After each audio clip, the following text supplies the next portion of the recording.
mesa. Es decir, hay dos partes, ¿no? José Domingo Pérez, parte del equipo especial, ayer decía que la organización Fuerza Popular, la organización política Fuerza Popular, está incluida en un proceso de activo y esto colisiona con derechos constitucionales y por eso él está pidiendo la suspensión por 2 años. Bueno, el dicho de la Fiscalía en este caso es bastante genérico, bastante gaseoso. Lo que hemos escuchado el día de ayer en la audiencia es la repetición de todos los hechos que ha planteado la Fiscalía durante todos estos 3 años de investigación, pero contra las personas, contra la señora Fujimori, contra los demás involucrados, presuntos inocentes aún, o sea, estamos en plena investigación. Lo que ayer debió señalarse fue cómo se ha utilizado, cómo se ha instrumentalizado este partido para cometer el presunto delito de lavado y además, algo que la ley exige en estos casos, es cómo es que hoy, no ayer, no hace 2 años, sino hoy, cómo es que hoy la persona jurídica, el partido político Fuerza Popular, puede afectar los intereses de la investigación, cómo puede obstaculizar, cómo es que puede cometer nuevos delitos. Y entonces eso, que es lo necesario para esta audiencia, lamentablemente no se señaló y lo planteamos ante el juez para que justamente rechace ese pedido. Doctor, lo que decía José Domingo Pérez es, por ejemplo, porque él trataba de poner ejemplos para que la población y para que los jueces y todos los que estuvieran escuchando entendieran. Decía, daba una lista larga de medios de comunicación, los cuales ya habían tenido algún tipo de acceso a publicidad, ¿no? Y que tenía una deuda Fuerza Popular y que cómo se iba a pagar esa deuda. Y se preguntaba, nuevamente Dionisio Romero del Banco de Crédito iba a abrir las bóvedas de esta institución bancaria para darle en sobres el dinero, esto en referencia a que el Banco de Crédito le había dado $3 millones en la campaña pasada, ¿no? Y que se había saltado todos los procesos antilavado de activos, ¿no? Lo había sacado a escondidas y no se había registrado estos movimientos. Ese es el mejor ejemplo, el que acaba de citar, de la falta de argumentos de la Fiscalía, y explico por qué. Porque a una audiencia donde se pide la suspensión de actividades políticas de un partido, no se va con preguntas, no se va con sospechas de qué puede pasar, se va con afirmaciones. El señor fiscal debió ir con algún dato concreto que estableciera ese vínculo, ese compromiso, esa posible preventa de la publicidad a cambio de favores políticos más adelante, pero no ha sido ese el planteamiento. Lanza esas preguntas al aire nada más, porque si eso fuera así, ¿usted cree que los empresarios, partiendo por el propio señor Dionisio Romero, no estarían como procesados? El señor Dionisio Romero, los demás empresarios que han reconocido sus aportes a las campañas políticas, no solo han dicho, sí, es mi dinero, lo hemos colocado en la campaña, sino que además han justificado la licitud del patrimonio. Es decir, el dinero con el que los aportes de estos empresarios y banqueros se hizo a la campaña no es dinero ilícito, no es dinero negro, es dinero legal. Entonces, esto es parte nada más del dato general de sospecha que lanza la Fiscalía, pero en concreto, en ese caso, en ese extremo puntual, no hay delito y tampoco hay riesgo. ¿Por qué no hay riesgo? Porque hoy tenemos una ley que prohíbe el financiamiento. Estos hechos se hicieron hace años, cuando no había esta ley. Hoy ya hay esa ley. Y el partido político Fuerza Popular hoy es uno de los partidos más fiscalizados. El fiscal ha hecho varios allanamientos, ha sacado mucha documentación. OMPE, el Jurado Nacional de Elecciones, SUNAT, todos tienen absolutamente fiscalizado al partido. Entonces ese riesgo que exige hoy la ley, pues no se da. Pero, señor Salas, lo que pasa es que hay nueva información y si bien es cierto, Dionisio Romero, dueño del Banco de Crédito y de toda la corporación, ha dicho que ha dado estos dineros para la campaña de Keiko Fujimori, ahora la SBS, la Superintendencia de Banca y Seguros, ha hecho una fiscalización al detalle y se ha dado cuenta que se han roto las reglas, ¿no? Hay unas reglas bien fuertes para detectar el lavado de activos. Y es decir, prácticamente ha sacado el dinero a escondidas para no registrar estos movimientos. ¿Por qué se ha hecho eso si todo está bajo todas la reglamentación y no hay nada que esconder? Perfecto, qué gran pregunta, porque nos permite evidenciar y romper también un dato de sospecha que genera la Fiscalía. Los procedimientos administrativos internos del banco no se cumplieron. Perfecto, perfecto. Si eso fuera así, la pregunta es, ¿eso torna ilegales esos dineros? La respuesta es no. Estamos en un caso de lavado de activos y esos activos tienen que provenir de delitos. La SBS no ha dicho, aquí se ha cometido un delito. No, no ha dicho eso.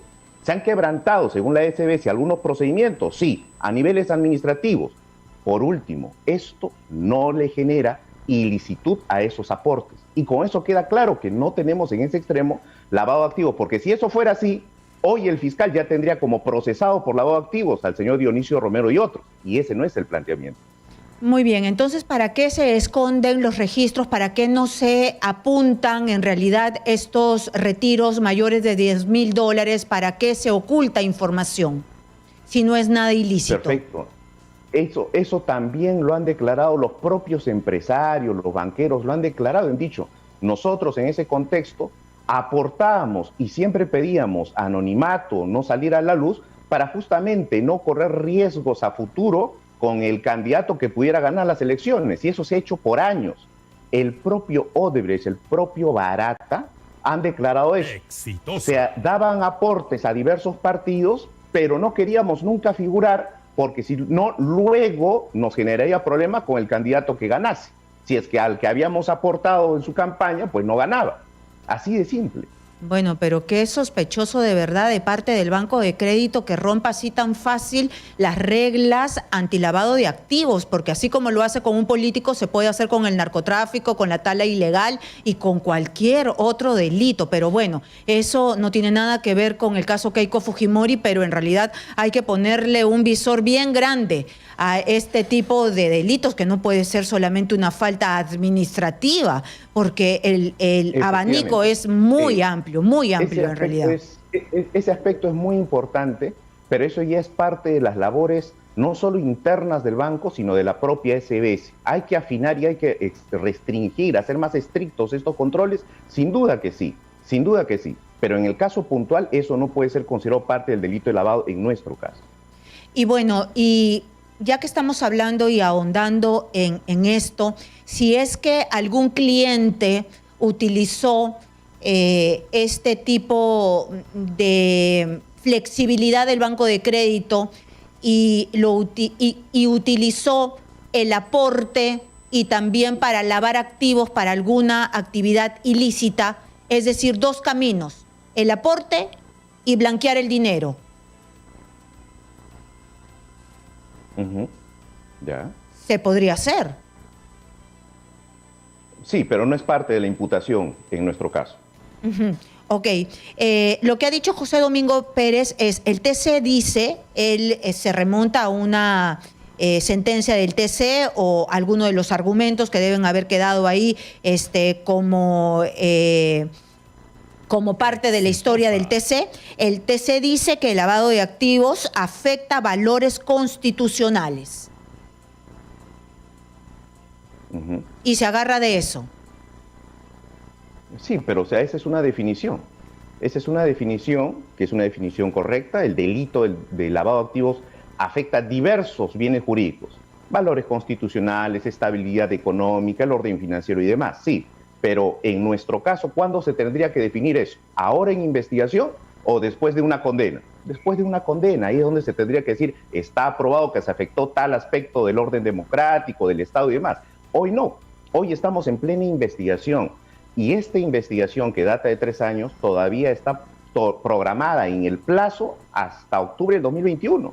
El señor fiscal ha salido a decir a los medios de comunicación que de pronto en diciembre acaba, de pronto, presume que en diciembre acaba.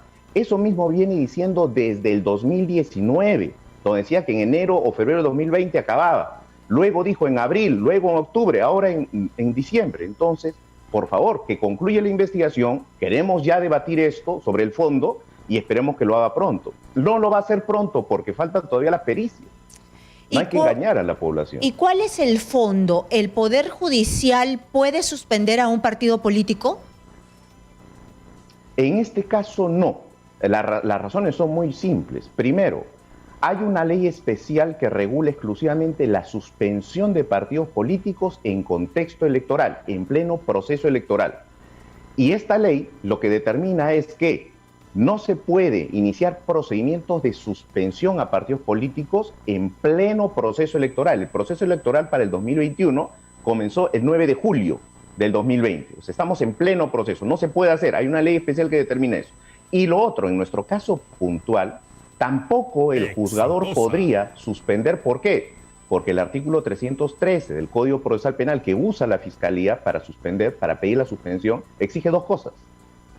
Material probatorio suficiente, que a este momento no hay, porque estamos aún en investigación, eso se planteará cuando haya una acusación, todavía no hay.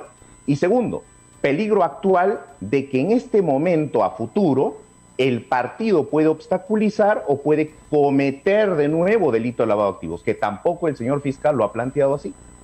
Y así como están las cosas, tal como están en este momento, a esta hora, los únicos que podrían, la única institución que podría suspender es el Jurado Nacional de Elecciones. Eso lo he escuchado de algunos expertos.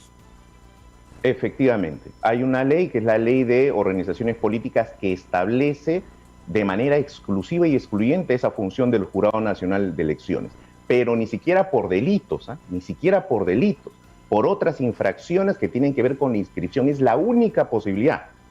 No es una medida preventiva. La suspensión siempre es una medida a causa de un hecho cometido, una infracción cometida. En este caso no se da ese supuesto tampoco. ¿Y por qué? Porque en realidad, ¿qué es lo que se está resguardando? ¿El derecho a elegir? Porque en palabras de José Domingo Pérez, el fiscal del equipo Lavajato, dice prácticamente en palabras sencillas, es un partido que se ha portado mal, es un partido que ha tenido un comportamiento delincuencial. ¿Qué hace prever que se porte bien? Ajá, es que ahí viene algo crucial. Ese aspecto que desarrolla usted es perfecto para explicarlo a la ciudadanía. Se lo hemos explicado al juez, pero también es importantísimo que la ciudadanía lo entienda. Existe la presunción de inocencia. O sea, hoy nosotros no podemos decir, ni un juez puede decir, que el partido político Fuerza Popular, que lo integran sus dirigentes, los candidatos, los afiliados y toda la gente que está adherida a él, han cometido un delito. Hoy no se puede decir eso. Que está bajo sospecha e investigación ese hecho, sí, sin duda. Pero ¿cómo vamos a sancionar, cómo vamos a suspender y sacar de la carrera política a un partido político si aún eso ni siquiera se ha determinado? Y lo que está pidiendo la Fiscalía en este caso puntual es la suspensión no de las actividades contables, financieras o administrativas de este partido político. Lo que está pidiendo es la suspensión de actividades políticas, es decir, que no se les permita candidatear, que no se les permita ser elegidos, que no se permitan tener comisiones. Eso es lo que está cuestionando, lo que es un absurdo en un proceso penal, a tal punto que en su argumentación él sustenta que los congresistas en el periodo 2016 habrían favorecido a los empresarios con diversos proyectos de ley. ¿Y qué es lo que pretende? Que el juez analice y diga, bueno, este proyecto de ley de los octógonos estuvo mal. El Poder Judicial no puede hacer eso, porque la Constitución prohíbe que se fiscalicen los votos y opiniones de los congresistas. A ese nivel de absurdo es que se plantea este argumento. Una última consulta para una respuesta corta. A pesar que Keiko Fujimori ha estado en prisión preventiva, a pesar que Marcelo Odebrecht, un colaborador eficaz estrella que ha puesto en serios aprietos y con pruebas a diferentes actores de la política peruana, entre ellos a Toledo, a Ollantumala y demás, ha dicho que le ha dado dinero, a pesar que hay colaboradores eficaces como Yoshiyama y una serie de personas que señalan a la cabeza de Fuerza Popular? ¿A pesar de qué? ¿A pesar de estos medios probatorios qué cosa? Así es. A pesar de todo esto, de este cúmulo de pruebas en contra de la lideresa de este partido político. Ah, perfecto, perfecto. Bueno, lo primero, Marcelo Odebrecht no es colaborador en nuestro caso. Es decir, él aquí, en este caso del Partido Fuerza Popular, él no ha reconocido responsabilidad. Él no ha dicho, sí, di dinero de fuente ilícita. Barata no ha dicho, di dinero para que se condicionen contratos a futuros. Él ha dicho, no tiene nada que ver eso. No son colaboradores, o sea, ellos no han reconocido delito en este caso, en este supuesto aporte a Fuerza Popular. No son colaboradores eficaces en este caso, son sus dichos, producto de un acuerdo de colaboración por los casos de Brasil y los 8 procesos que tienen acá. No tienen nada que ver con Fuerza Popular, primero, o sea, no son colaboradores aquí. Lo otro, Jorge Yoshiyama no es un colaborador, es un procesado que ha ido variando sus versiones desde el 2018 hasta la fecha y que aún no acaba de declarar, según la Fiscalía. Todavía faltan más declaraciones. Entonces, bajo estos datos, efectivamente los jueces han ordenado prisiones y demás, pero tal como tenemos hoy, esas prisiones han sido revocadas por falta justamente de argumento y de peligro procesal. Entonces, estamos en plena investigación, hay que entenderlo así. No hay todavía una condena y lo que queremos es ya pasar a juicio oral. Muy bien. Muy bien, entonces esto tiene para largo, vamos a esperar la determinación del juez y veamos... 1 o 2 años más, por lo menos. No, y también qué es lo que decide el juez, si suspende o no, y me imagino que si se suspende, usted llevará el tema a una apelación. Sí, seguiremos los canales legales respectivos, pero nosotros estamos confiados que no hay argumento legal para esto y que continuaremos con la investigación sin ningún problema, y lo que queremos es ya pasar a debatir el fondo del asunto porque estamos seguros que no hay prueba respecto a ningún origen ilícito de estos aportes.